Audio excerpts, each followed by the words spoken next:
Hello, welcome to Petro Media. I'm your host Terrence, and today we are going to check out a new plugin from Air and Akai Music. They've been really knocking these plugins out of the park, and I'm assuming this one's going to be another one in the series of plugins that are really great. This one's called Air Tape Double Track, and it looks like a reel-to-reel. I haven't had a chance to try it out. I just went ahead and downloaded it and installed it, and I figured, why not go in as green as possible? We have never used it. I've never used it. Let's try it out and see what happens. And I think that's the best way to learn how something like this works. We're going to go through all the little parts of it and see what's special about it and check it out. And at the end, I would love for people to write comments down below on what they think. What part of it did you like the most? What are the things you want to see change? Can you see this being useful in your workflow? I think that's the best way for us to go about this. That way we can really get a full grasp of how this thing functions. Also, if you want to support me, I have links down in my description for various things. You want to buy me a coffee. I drink way too much coffee because I have too many kids. I need coffee. Support me on the coffee. Anyway, let's get into it. So this is Air Tape Double Track. It looks like a reel-to-reel or some kind of tape delay emulation. It's actually pretty cool looking. You have 3 tabs to go through. The DT tab, which I'm assuming is just the main double track. There's a channel mix. There is a auto tracking, and we're going to get into what all of these things mean because I'm not exactly sure at the moment, but let's try it out. So this is the beat. You've already heard this beat before, but I decided to run it through this one because I felt like it would be the one that has the most impact for us to notice things. So let's hear the track.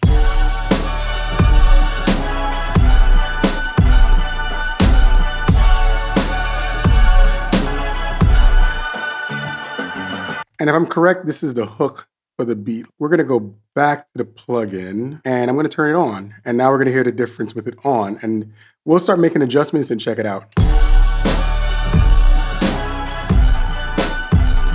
And already it sounds a lot more gritty.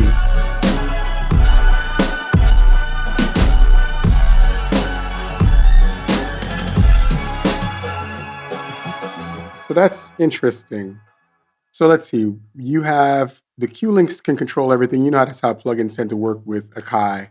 So let's see. So the first Q links control the center section, which let's see, you could turn the vary speed, the modulation speed, sync on and off, and you could turn manual or auto on. Okay.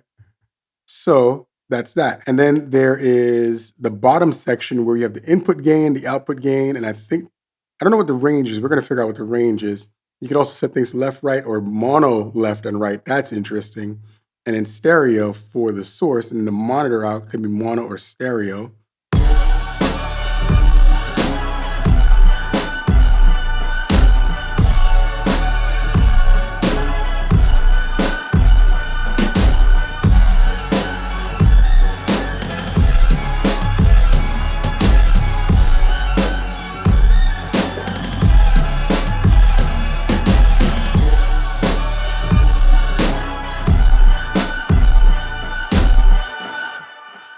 All right, so that sounds very interesting, actually. So next tab is channel mix. Channel mix, let's see, what do we have? We have the levels. I'm assuming this is left and right because they seem to be mirroring each other in a sense, but also there's SRC and ADT, so let's check it out.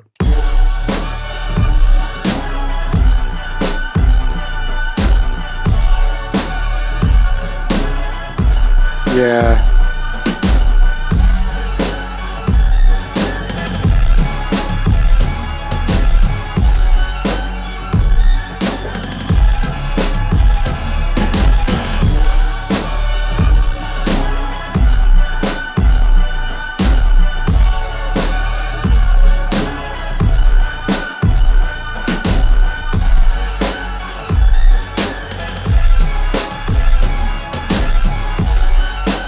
Oh.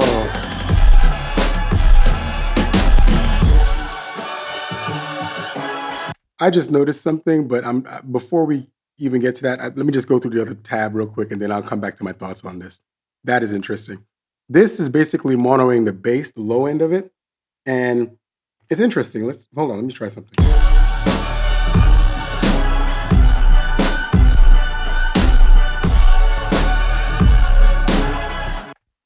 It's not doing what I thought it was going to do, but we're going to get back to that in a second. I have an idea for that. And then you have over here, oh, okay. Hold on. Interesting. So with tape, the way tape works is you have the tape heads, right? They have the record and the playback head.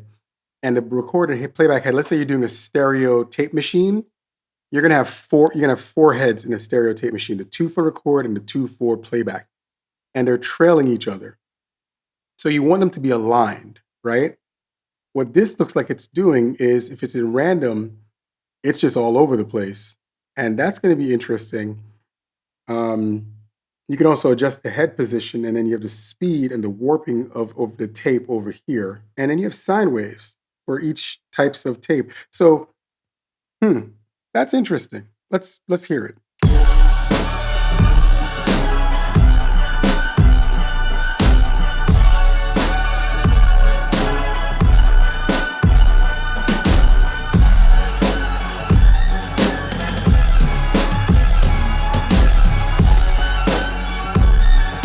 Do you hear the difference? It's hard to tell with everything going on.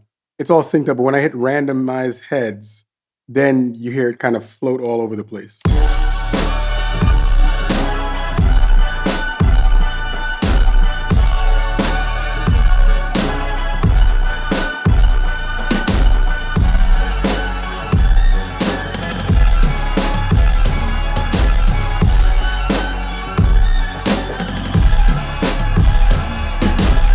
Oh, that's interesting. So if I do that, that is interesting. So if I hit randomize head and I didn't hit recalibrate, it doesn't go all over the place. It just sticks to it being randomly moving around. Hit recalibrate, now it's all over the place. Let's hear what it sounds like with the different sine waves before I make my determination on what I think this really should be used for.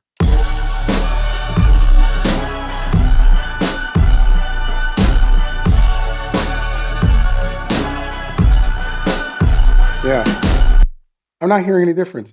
Okay, so I think that this works, but I don't think this is where this works. Let's take this off. I'm going to take this over to my submix for the drums, and I'm going to put it there. And what we're going to do is mute everything else. We're going to mute all of the returns because I do a lot of stuff with returns. We're going to mute submix 2, and I know I need to mute my basses. So now we should have just the drums.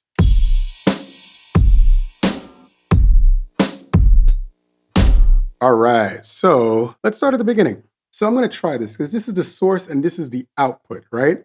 And what I think is interesting is because the Q links, they're not showing you what they're doing, but there's some stuff going on in the background. So we're going to select the source and we're going to see what happens.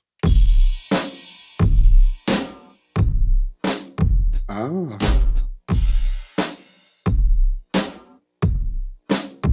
That seems like that's a gain knob. Right now it's really distorted because it's too loud. And that seems like it's panning. So I'm going to turn this down. I'm turning it down a lot. It's still not going all the way down because I think I hit the drums really hard.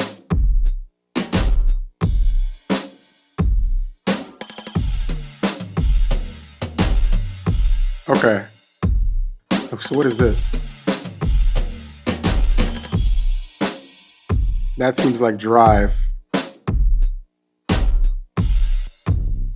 That seems like modulation.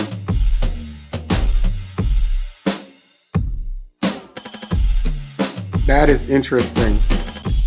So it seems like this is gain, panning, drive, and modulation buried inside of the input. So if we go to the output, I'm assuming we have the same features.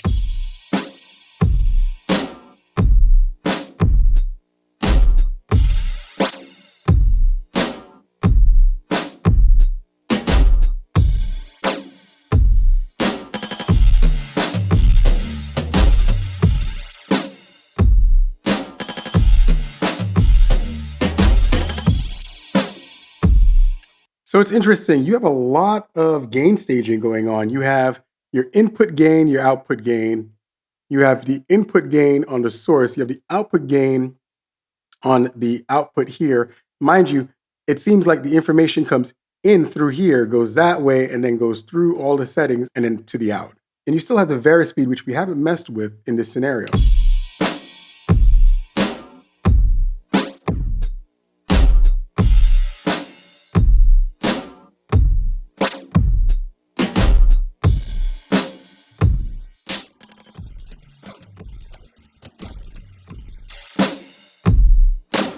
You hear the difference between manual and auto? In manual, you can hear there's way more distance between the tracks and it sounds like there's a little bit of phasing, but in auto, it's almost like it brings it back together so it sounds a little bit more clear, I guess you could say, even though it's super distorted right now.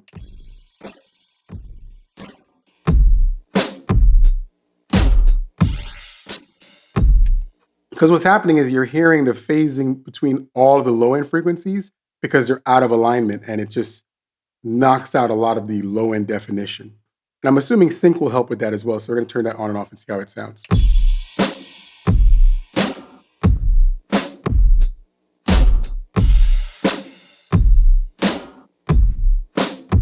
Yeah.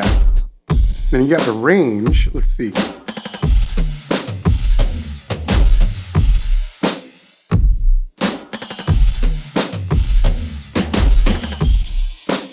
Interesting.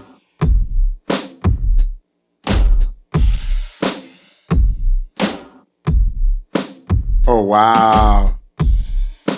Did you hear that difference when I switched from stereo monitoring from mono monitoring?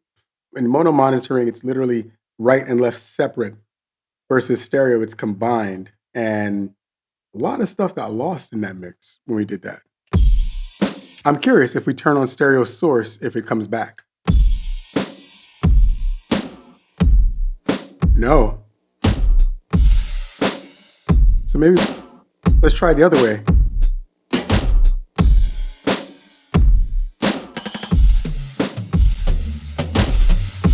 Wow. Okay. All right. So we've done this. So now let's go to the channel mix. The channel mix. Oh, the drive is all the way up on the left one. No wonder. You know what? Let me check something. Let's see. This is at 96%, and this is the input level. Now I'm thinking this is the input level, and that's the output level. That might make more sense. Okay, hold on. Let's go back here. So this was the drive, I think. We're going to turn this down. It was at 96%. Yes, yes, yes, yes. Okay. This is this. See? Look, I'm going to go back again. Drive is that one. Drive is this one, right? And I'm going to turn it here, go back here. It's at 96%. That is that set. That makes more sense. So this is the visual screen. And then over here, these are the controls for the input. These are the controls for the output. That makes more sense now. Okay. So moving on, we're going to try the solo of the bass.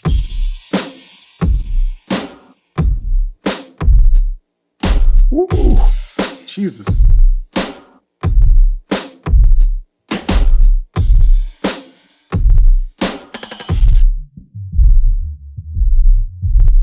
Oh my God.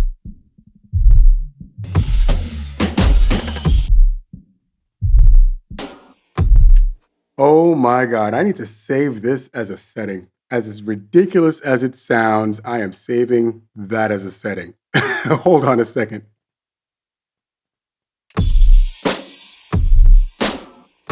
Lord, Lord, Lord, Lord.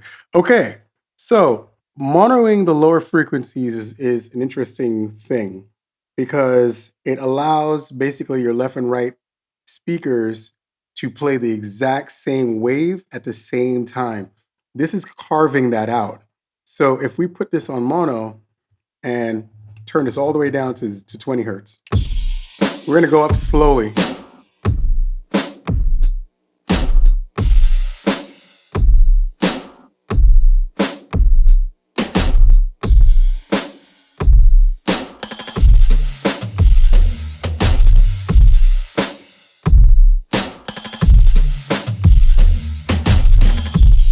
Now, about 103 seems comfortable in this scenario. You don't necessarily want to put all of the bass in this mono position because, as you heard, you start to lose some of the definition in the kick, but that was pretty tough. Those kicks sound ridiculous. They sound ridiculous. All right, we're gonna play with the auto tracking. Now, this is the other thing I was talking about. See how you have the heads going random and whatever? That's messing with the drums, right? I think that this is not a good feature for drums. I think when you're using drums, you're gonna want it in manual and you want randomized heads off, or even in auto, but randomized heads off. We're gonna try it in manual and then we're gonna switch and you're gonna see what I'm talking about. You see how the hit was just lined up? It was like right up on top, lined up.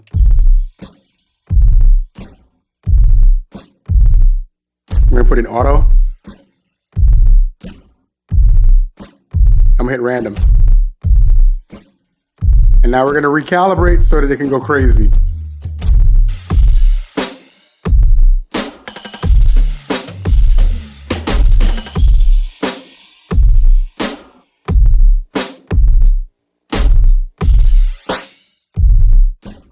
So here's what I think.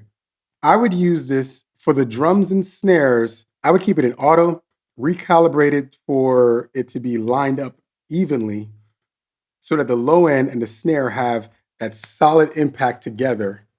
But I could see using this with the hi-hats and cymbals and even the melody on another track. So maybe two of these instances running at the same time where it's doing something different on another track. You know what? We're going to try that and see how it sounds. Let's do that. So I'm going to leave this here. And over here on this track,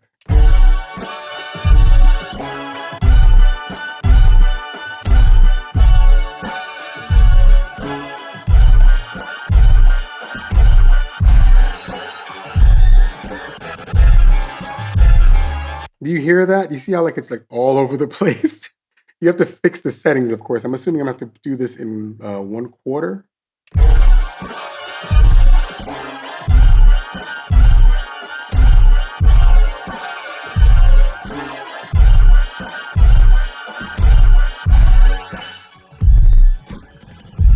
Did you hear how that went away, the random head? So here's my thing. So that's why I'm saying what I'm saying. I think that this is a perfect, like the randomized head feature is really cool with certain sounds.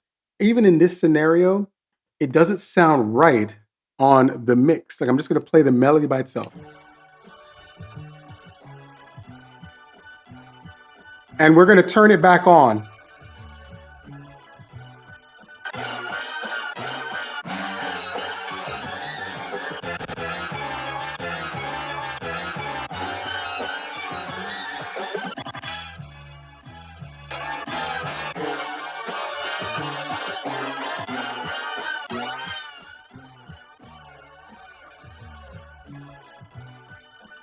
So this is what I think. Like this works for certain things.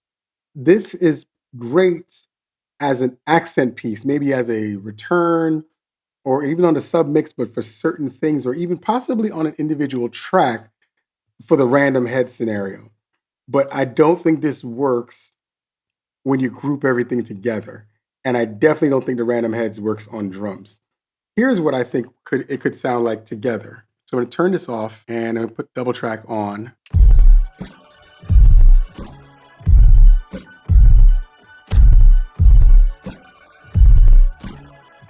And we're gonna get the bass going again. Let's get the returns back.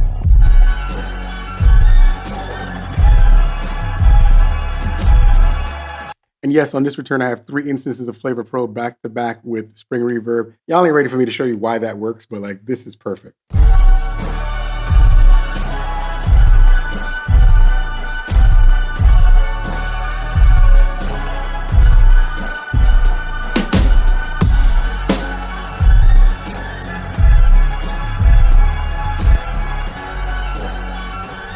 No bass mono, bass mono.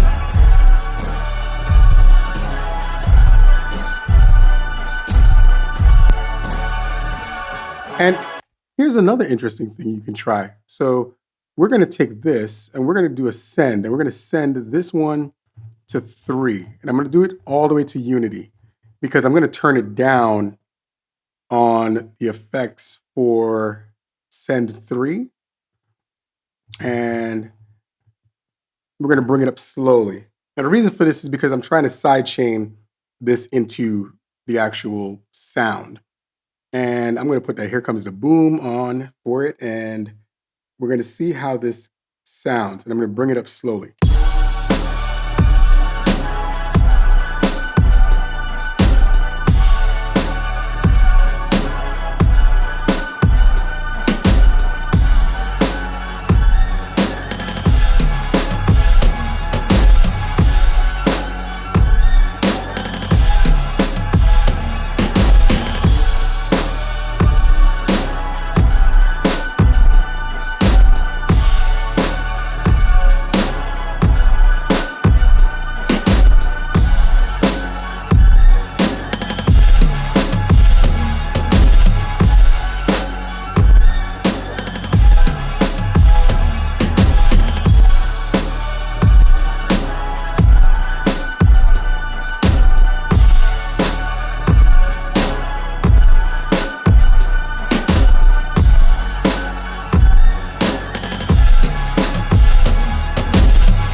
Yeah, see, I don't like that. I'm not feeling that. So maybe it works best on the sum directly.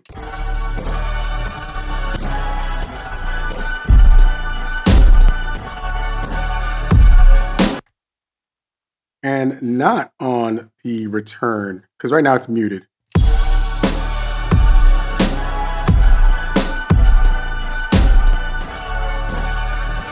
Oh, hold on.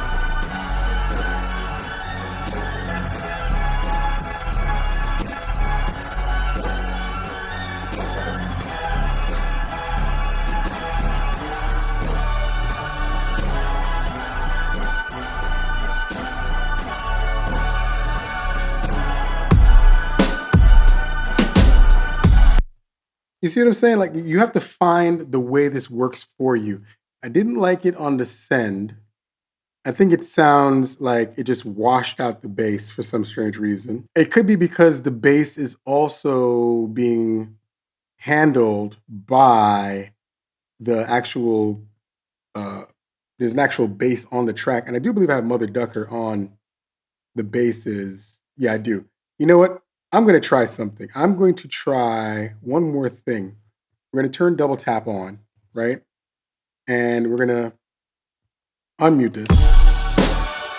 But then we're gonna add Mother Ducker to this track. And we're gonna duck out the very beginning of the bass so the kick can get through.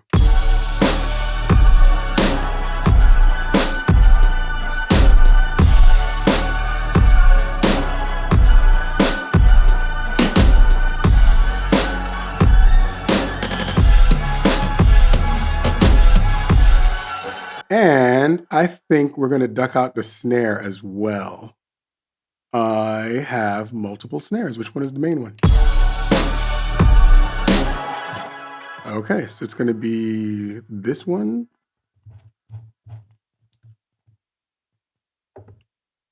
Cool thing about Mother Ducker is you can have multiple inputs on it.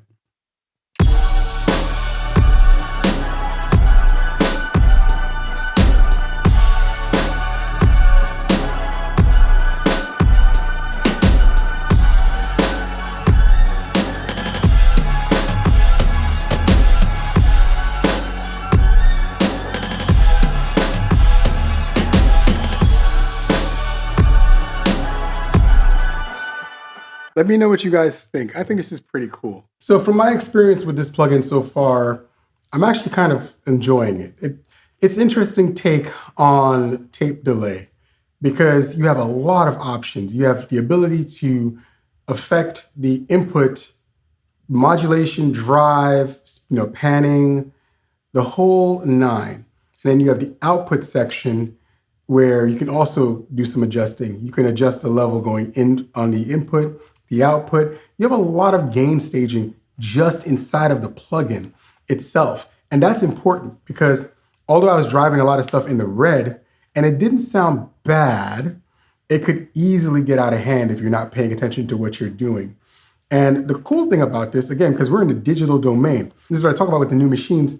You want to keep everything below unity. It's okay to record everything in a little bit lower than 0, like maybe -3, -6, because you can always increase it, normalize it, or do something to bring it up.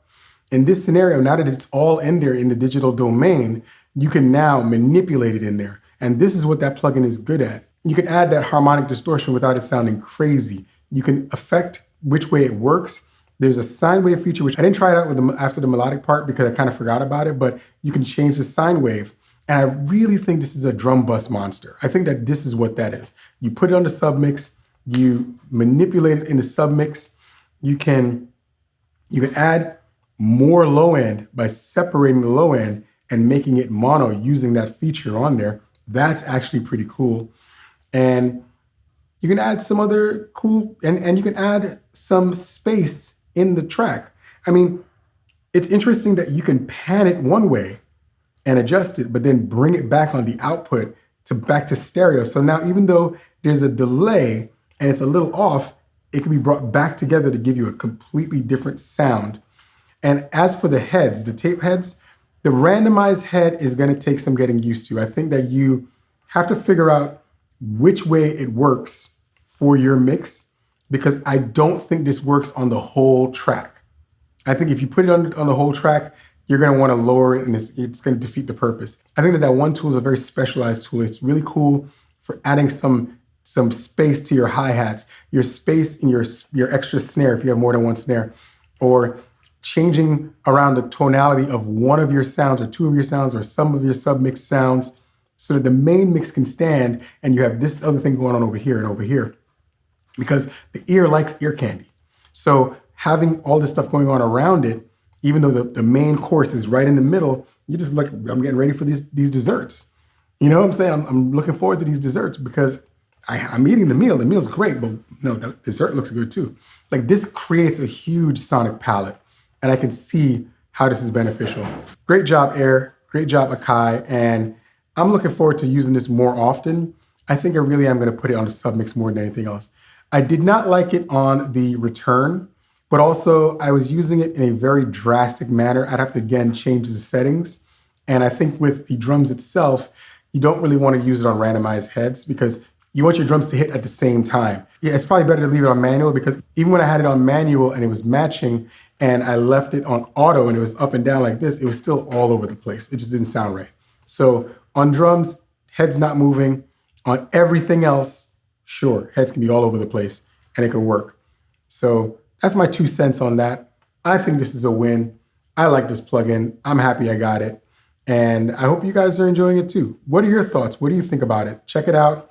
Let me know. Give me some feedback and give me some ideas of how you're using it, because then we can try out some things together and see what works.